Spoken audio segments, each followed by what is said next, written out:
Hello.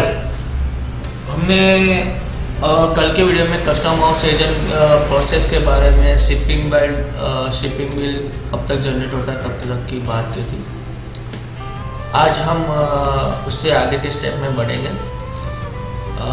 ये part video है। अगर जो कोई ये वीडियो देख रहा है तो प्लीज़ इसका पीछे का वीडियो पार्ट 1 देखेगा तो ये आपको ये प्रोसेस में पता चलेगा, वरना ये प्रोसेस आगे से शुरू हो गया ऐसा आपको लगेगा।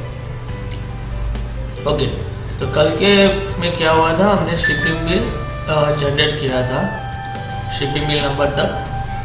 शिपिंग बिल नंबर जनरेट करने के बाद क्या होता है कि जो भी CHA की बैक ऑफिस होती है, ओके, वो यानी जब CHA की जो ऑफिस होती है, बैक ऑफिस होती है, वहाँ पे शिपिंग बिल नंबर जनरेट होता है। उसके बाद जो कस्टम हाउस एजेंट के जो ऑपरेशन के बंदे होते हैं, जो पोर्ट पे होते हैं, ICD पे होते हैं, जहाँ पे आपका कार्गो जाने वाला है, तो आप अपने कार्गो के साथ क्या होगा कि आपके जो भी डॉक्यूमेंट्स हैं, सपोज की ओरिजिनल इनवॉइस, तो उसकी 4 कॉपी,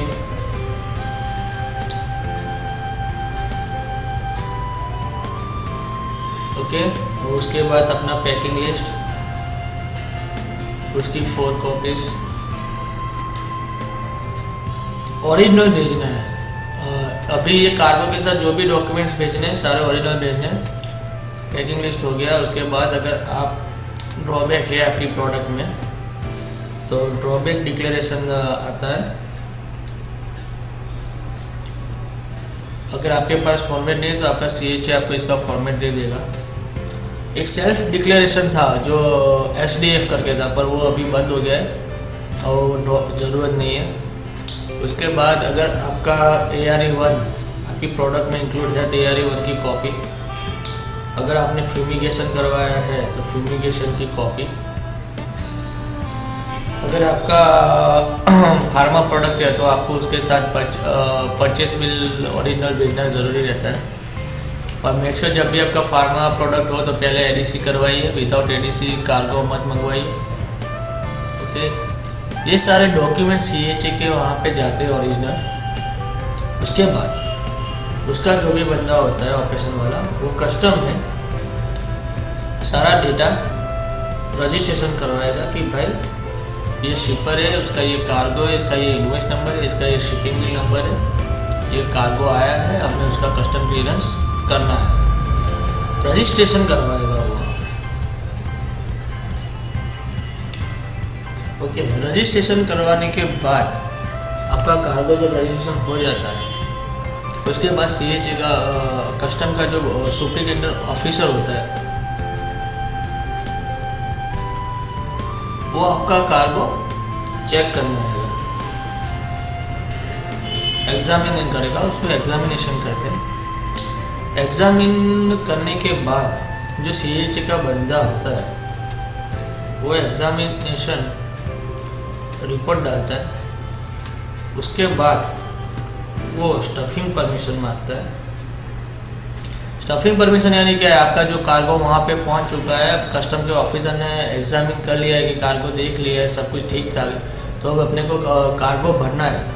उसके लिए स्टफिंग परमिशन होता है, वो CHA का बंदा ही रोल होता है। एज ए एक्सपोर्टर आपको इन सब जो छोटे छोटे स्टेप्स है उसमें आपको ध्यान रखना ज़रूरी नहीं है। वो तो आपको CHA ही आपका विदाउट फिर ये सारी प्रोसेस कर ही देगा।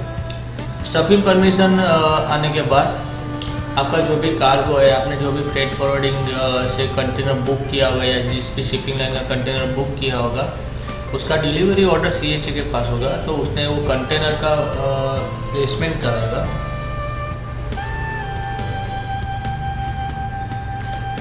कंटेनर प्लेसमेंट करने के बाद वो कंटेनर में कार्गो स्टफ करेगा। कंटेनर स्टफ करने के बाद वो वापस स्टफिंग रिपोर्ट डालेगा। स्टफिंग रिपोर्ट के बाद वो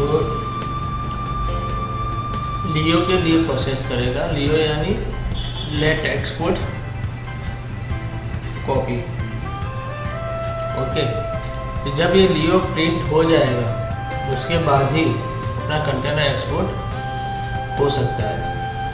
और इस मीनवाइल जब ये लियो की फाइल प्रिंट में पड़ी होगी, इसने सब डाटा डाल दिया अभी अपने लियो की मीनवाइल कंटेनर स्टफ हो रहा होगा, और कंटेनर स्टफ होने के बाद उसके ऊपर शिपिंग लाइन सील होता है, जहाँ जो शिपिंग लाइन से जो अपना कंटेनर हमने लिया हुआ है उसका स्पेसिफिक आप लॉक बोल सकते हो, उसको यहाँ पे सील बोलते हैं, उसका शिपिंग लाइन सील अपना लगता है। उसके बाद ही कंटेनर इस कंट्री से बाहर जाता है दूसरी कंट्री के लिए। और दूसरा एक जो कस्टम ने क्लियरेंस किया है जहाँ पे, उसका होगा कस्टम सील, यानी आपके कंटेनर में 2 सील लगने वाले हैं, एक शिपिंग लाइन सील या कस्टम सील। हाँ, कभी कभी कंटेनर फैक्ट्री में भी स्टफ होते हैं, जो कंटेनर फैक्ट्री में स्टफ होते हैं उसमें शिपिंग लाइन सील, जो कस्टम सील होता है उसमें एक्साइज सील कहते हैं। तो ये हो गए आपके 3 टाइप के सील। ओके, ये करने के बाद अब लियो जब प्रिंट में से वापस आया जाएगा, ओके, तो सारा वहाँ पे कंटेनर अगर आपका पोर्ट पे है तो कोई दिक्कत ही नहीं है कि आपका पोर्ट में आपने वहाँ पे हैंड ओवर कर दिया, फिर बाकी वहाँ के ऑपरेशन के बंदों का लुकआउट है, जो टर्मिनल पे शिप आ रही है वहाँ पे कंटेनर मूवमेंट करे। पर अगर आपका कंटेनर आईसीडी पे है, कोई लोकल सिटीज़ में है, तो पोर्ट तक पहुंचाना होता है, उसके लिए वहाँ पे एक हैंडओवर की कॉपी होती है। सीएचए का बंदा वो कॉपी भरता है कि भाई ये कंटेनर है, इसका ये बुकिंग नंबर है, इसका पोर्ट ऑफ लोडिंग ये आईसीडी, मान लो कि ये आईसीडी अहमदाबाद आईसीडी है, तो भाई ये कंटेनर मुझे मुंद्रा पहुँचाना है, मुंद्रा उसकी वेसल आने वाली है, तो पोर्ट ऑफ लोडिंग मुंद्रा है, जब इसका पोर्ट ऑफ डिपार्चर जेबेलली है तो जेबेलली, उसमें इसका कंटेनर सील लाइन से सब डिटेल डालेगा। उसके बाद जो कॉन्कर का रेल है उसमें वो हैंड ओवर करेगा, तो कंटेनर रेल क्या करेगा, वो आपका कंटेनर पोर्ट तक पहुंचाएगा। ओके, और सपोज कि आपका वेसल जल्दी आ रहा है और आपका रेल में जाएगा, तो कंटेनर अगर वेसल को कैच नहीं कर पाए, इस सिचुएशन में अगर आप चाहो तो आप अपना कंटेनर बाय रोड भी मूवमेंट करवा सकते हो। बाय रोड के लिए भी आप अगर कॉन्कर से भी ट्रक ले सकते हो, अगर उसके पास ट्रेलर अवेलेबल नहीं है तो आप अपना पर्सनल ट्रांसपोर्टर अरेंज करके भेज सकते हो। ओके, तो ये इसके बाद आपका कंटेनर ऐसे मूव हो जाता है। ये थी यहाँ तक कि आपकी कस्टम ऑक्सीजन का एक्सपोर्ट का process.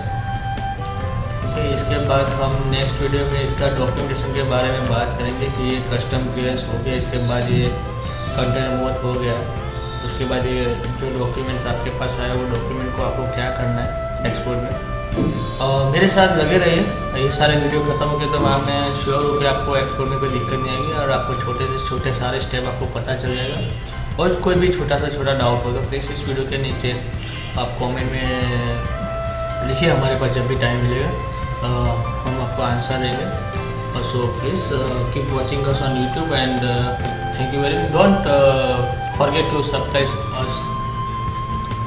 Thank you very much.